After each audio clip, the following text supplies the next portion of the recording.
Hi, we're in Dorothy Sayers' Creed, or Chaos, still in that chapter actually, the central essay in this collection of essays, back in the early 1940s. And she's reached the point in listing the main Christian dogma that she wants to say are to be emphasized if we're going to have any hope of escaping modern materialism and unbelief. She's dealt with God and man and matter and sin and judgment, and now she wants to deal with work and society, the Christian view of both. She says, the unsacramental attitude of modern society to man and matter is probably closely connected with its unsacramental attitude to work. The church is a good deal to blame for having connived at this. From the 18th century onwards, she has tended to acquiesce in what I may call the industrious apprentice view of the matter. Work hard and be thrifty, and God will bless you with a contented mind and a competence.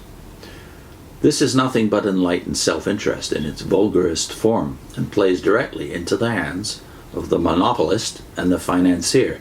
Nothing has so deeply discredited the Christian church as her squalid submission to the economic theory of society.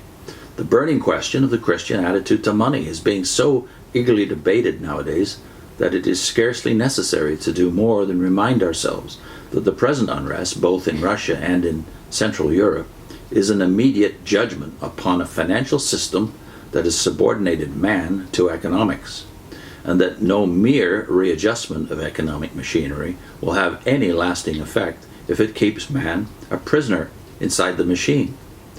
This is the burning question, but I believe there is still a more important and fundamental question waiting to be dealt with, and that is what men in a Christian society ought to think and feel about work. Curiously enough, apart from the passage in Genesis which suggests that work is a hardship and a judgment on sin, Christian doctrine is not very explicit about work. I believe, however, that there is a Christian doctrine of work very closely related to the doctrines of the creative energy of God and the divine image in man. The modern tendency seems to be to identify work with gainful employment, and this is, I maintain, the essential heresy at the back of the great economic fallacy which allows wheat and coffee to be burnt and fish to be used for manure while whole populations stand in need of food. The fallacy being that work is not the expression of God's creative energy in the service of society, but only something he does in order to obtain money and leisure. A very able surgeon put it to me like this: what is happening, he said, is that nobody works for the sake of getting the thing done. The result of the work is a byproduct. The aim of the work is to make money and to do something else. Doctors practice medicine not primarily to relieve suffering, but to make a living. The cure of the patient is something that happens on the way. Lawyers accept briefs not because they have a passion for justice, but because the law is the profession which enables them to live. The reason, he added, why men often find themselves happy and satisfied in the army is that for the first time in their lives they find themselves doing something not for the sake of the pay, which is miserable, but for the sake of getting the thing done. I will only add to this one thing, which seems to me very symptomatic.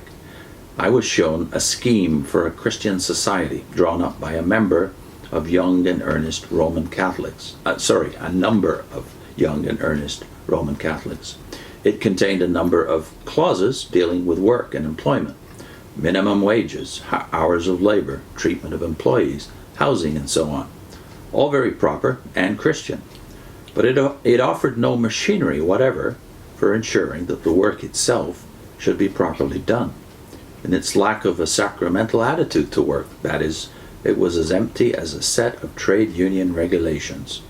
We may remember that a medieval guild did insist not only on the employer's duty to his workmen, but also on the laborer's duty to his work. If man's fulfillment of his nature is to be found in the full expression of his divine creativeness, then we urgently need a Christian doctrine of work, which shall provide not only for proper conditions of employment, but also that the work shall be such as a man may do with his whole heart, and that he shall do it for the very work's sake. But we cannot expect a sacramental attitude to work while many people are forced by our evil standard of values to do work which is a spiritual degradation, a long series of financial trickeries, for example, or the manufacture of vulgar and useless trivialities. And then Dorothy Sayers goes on to number 7 in her list of dogmas that need to be correctly understood, the Christian dogma of society. Lastly, a word or two about the Christian doctrine of society, not about its translation into political terms, but about its dogmatic basis. It rests on the doctrine of what God is and what man is, and it is impossible to have a Christian doctrine of society except as a corollary to a Christian doctrine about the place of man in the universe. This is, or should be, obvious. The one point to which I should like to draw attention is the Christian doctrine of the moral law. The attempt to abolish wars and wickedness by the moral law is doomed to failure because of the fact of sinfulness.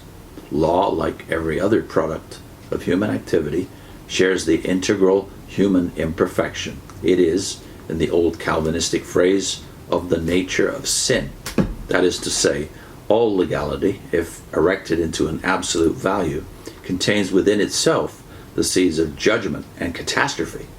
The law is necessary, but only, as it were, as a protective fence against the forces of evil, behind which the divine activity of grace may do its redeeming work. We can, for example, never make a positive peace or a positive righteousness by enactments against offenders. Law is always prohibitive, negative, and corrupted by the interior contradictions of man's divided nature. It belongs to the category of judgment. That is why an intelligent understanding about sin is necessary to preserve the world from putting an unjustified confidence in the efficacy of the moral law taken by itself. It will never drive out Beelzebub. It cannot, because it is only human and not divine.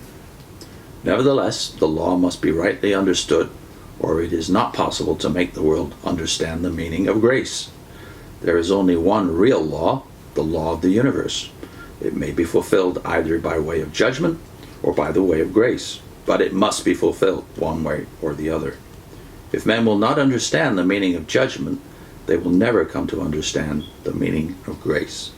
If they hear not Moses or the prophets, neither will they be persuaded the one rose from the dead. And that's how Dorothy Sayers ends her chapter, Creed or Chaos. I want to link a little autobiography about 5 Jehovah's Witnesses who lost the Watchtower and found grace. And that's the first of a series on Genesis. So the whole playlist is under it. How 5 Jehovah's Witnesses stumbled and found grace, and the playlist on Genesis as a whole, which at the beginning at least summarizes why Genesis was such an important book to people who misunderstood grace completely. And that is Jehovah's Witnesses, who the religion that we all came out of at the time, and found Christ outside the Watchtower, in the book of Genesis of all places. Dorothy Sayers' next chapter is Why Work?